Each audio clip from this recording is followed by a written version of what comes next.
সম্মানিত কুয়েত প্রবাসী, আসসালামু আলাইকুম। কুয়েতে আন্তর্জাতিক অনলাইন জুয়া চক্রের বিরুদ্ধে বড়সড় অভিযান চালিয়েছে কুয়েতের স্বরাষ্ট্র মন্ত্রণালয়।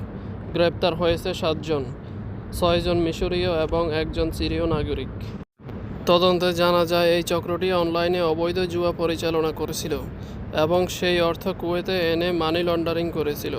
তারা বিভিন্ন বৈধ ব্যবসা যেমন ডেলিভারি সার্ভিস, সেলুন ও পোশাকের দোকান, পারফিউম এর দোকানগুলোকে ব্যবহার করত যেন এই অবৈধ কার্যকলাপ আড়াল করা যায়। এরা প্রতিবার 25,000 দিনারের কম পরিমাণ অর্থ স্থানান্তরের মাধ্যমে নিরাপত্তা বাহিনীর নজর এড়ানোর চেষ্টা করত। সর্বমোট 1,53,000 কুয়েতি দিনারের বেশি অর্থ লন্ডারিং হয়েছে বলে জানিয়েছে তদন্ত সংস্থা।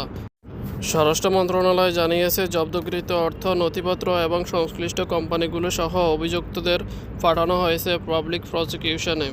সংগঠিত অপরাধ ও মানি লন্ডারিংয়ের বিরুদ্ধে কঠোর অবস্থানে রয়েছে কুয়েত সরকার। প্রশাসন জানিয়েছে, দেশের নিরাপত্তা বিঘ্নিত করার যে কোনো চেষ্টার বিরুদ্ধেই চলবে অভিযান। ধন্যবাদ সবাইকে।